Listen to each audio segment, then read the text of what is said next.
자, 1월 18일자 노준현 목사의 매일 성경 1월 18일 목요일 신명기 8장 1절로 10절 말씀. 내가 오늘 명하는 모든 명령을 너희는 지켜 행하라. 그리하면 너희가 살고 번성하고 여호와께서 너희의 조상들에게 맹세하신 땅에 들어가서 그것을 차지하리라.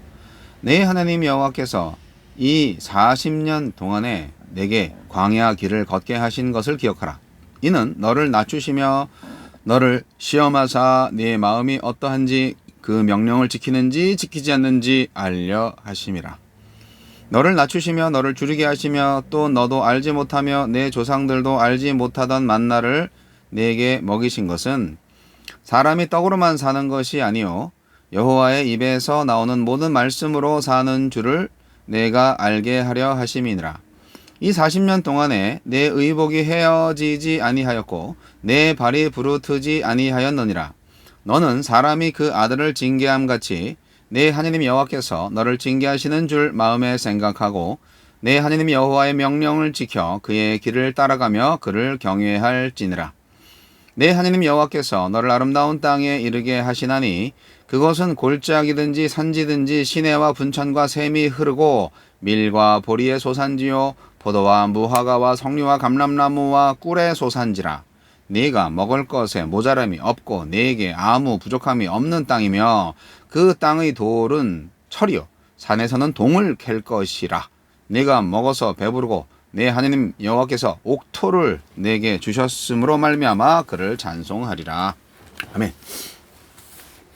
광야에서 이스라엘은 하나님이 광야에서 먹이시고 입히시며 양육하신 것을 기억하고 가나안 땅에서도 풍요를 주신 하나님의 명령에 순종하며 살아야 합니다. 하나님은 어떤 분입니까? 광야는 이스라엘의 불순종이 초래한 징계의 장소였지만 하나님은 그곳에서 그들을 시험하고 가르치며 훈련하셨습니다.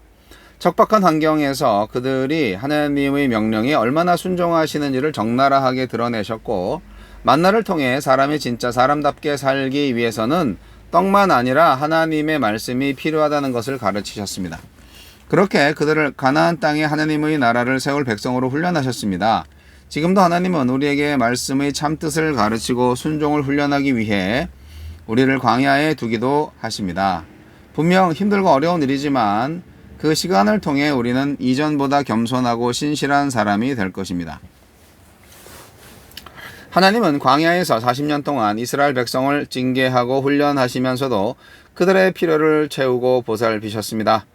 이처럼 하나님은 자기 백성을 징계하시더라도 그들이 아주 엎드러지지 않도록 돌보십니다. 자녀를 징계하는 부모의 마음으로 우리를 대하시기 때문입니다.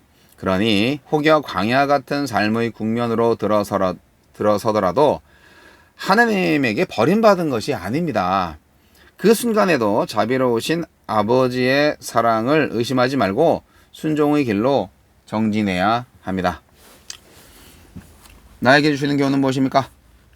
하나님의 명령을 지키는 것과 가나안 땅을 차지하는 일이 하나로 묶여 있습니다. 땅을 차지할 이스라엘이 반드시 해야 하는 일은 하나님의 명령을 준행하는 것입니다. 하나님의 명령에 순종함 없이 땅을 차지할 수 없고 땅을 차지해도 순종하지 않으면 유지할 수 없습니다. 하나님이 주시는 구원의 복과 즐거움을 누리려면 순종이 필수입니다.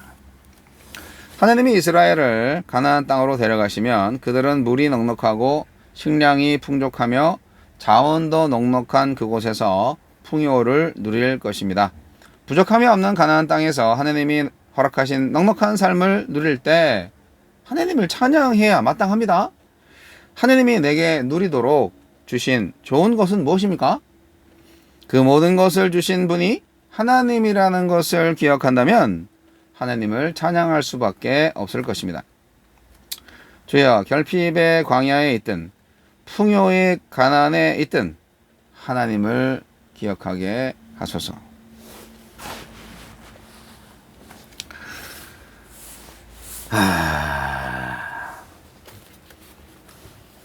노준현 목사의 날마다 성경은 성서 유니온에서 나온 매일 성경을 날마다 본문과 해설을 읽고 그리고 그것을 또 저의 짧은 특이한 해석과 적용의 나눔을 말씀드리는 시간입니다. 아이고.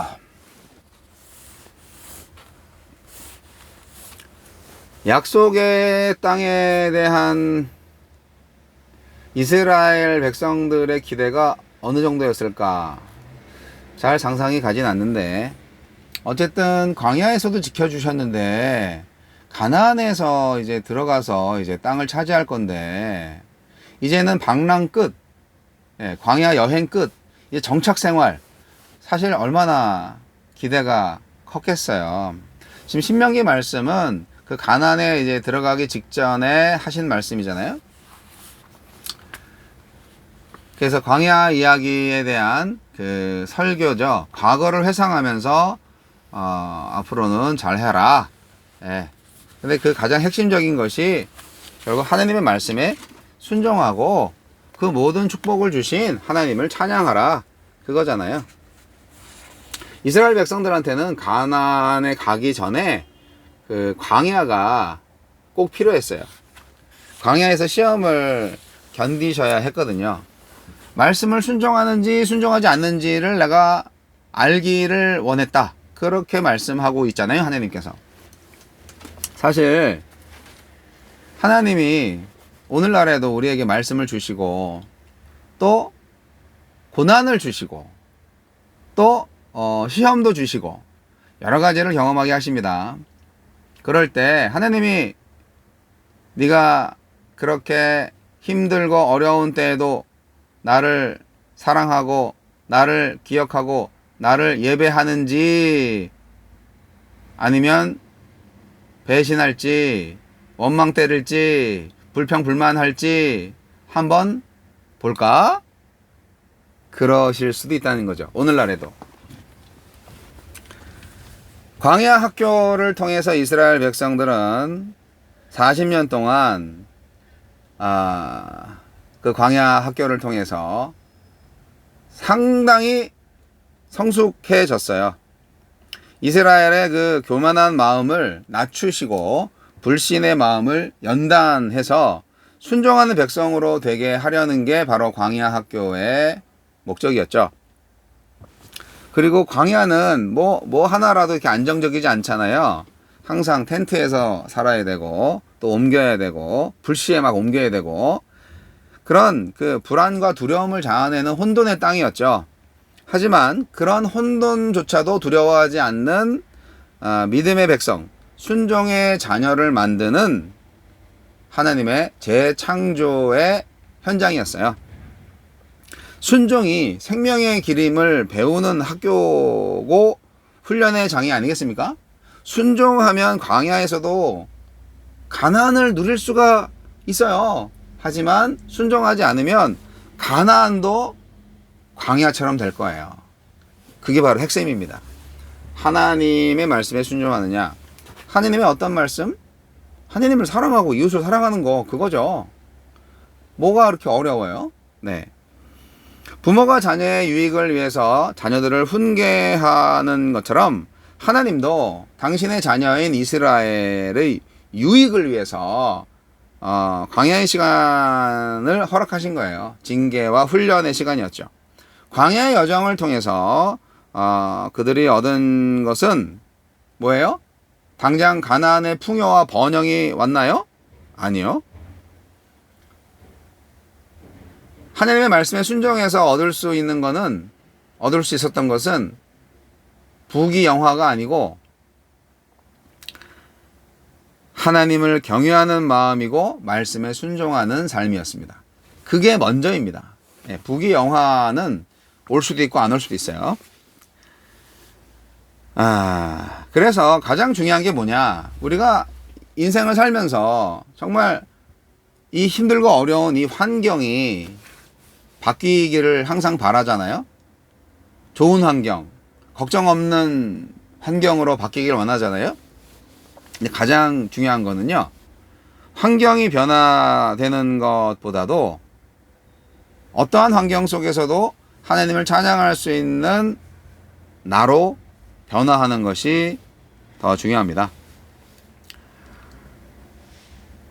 상황의 반전이 아니라 나의 변화가 필요합니다. 그것을 더 하나님이 기뻐하시거든요. 하나님이 약속하시고 기업으로 주실 가나안은 황량하고 메마른 광야와는 비교할 수 없을 만큼 비옥하고 풍요롭고 아름다운 땅이죠. 결핍이나 부족함이 없는 땅이죠. 주림이나 배고픔이나 이런 목마름 이런 거 없는 땅입니다. 애굽에서 노예 생활하고 광야에서 방랑하던 이스라엘한테는 사실상 어떻게 보면 과분한 선물이고 기업이고 은혜입니다. 그런데 다시 한번 말씀드리는데 그런 가나안도 하나님을 순종하지 않으면 하루아침에 광야보다도 더 못한 곳이 될 수도 있다는 거예요. 여러분 오늘날 가나안에 살고 계세요? 광야에 살고 계세요? 가나안에서 살아도 하나님을 기억하지 않고 하나님을 경외하지 않는다면 우리의 마음은 광야가 될 거예요. 여러분의 마음은 광야예요? 가나안이에요?